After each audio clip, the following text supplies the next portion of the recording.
Hey, it's Chuck.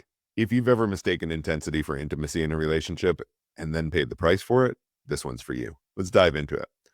Chemistry is powerful. It's fast, it's intense, and it convinces an awful lot of people that they found the one.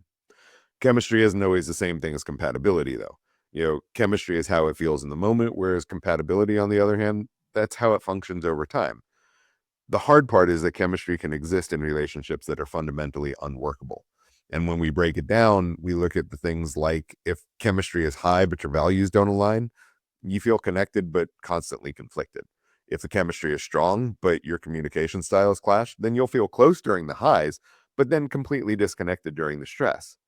If the chemistry is intense and your goals don't match, then you're going to keep negotiating a future instead of building one. Here's a pattern I see a lot with couples. People use chemistry to override information. So red flags don't get noticed, they get reframed as spark. Anxiety gets reframed as passion. Instability gets completely ignored, but then gets reframed as some sort of depth. Compatibility shows up quietly. It shows up with shared values or in similar expectations, in how conflict gets resolved or whether life actually works when you're together. So let me say this clearly if this sounds like you. Chemistry doesn't sustain relationships. Alignment does.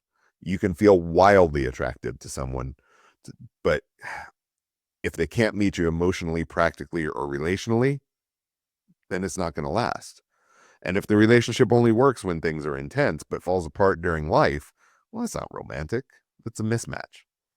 The question that I want you to ask yourself is, does this relationship make your life easier to live or harder to manage? Because attraction can absolutely get you in the door, but compatibility is what helps you stay. Tomorrow, we're going to talk about when love turns into management, because at some point, confusion becomes clarity. I'm Chuck, the bald therapist. Work on you. Take no bullshit from anyone or your own love life. Remember that you matter, and have a gentle rest of your day.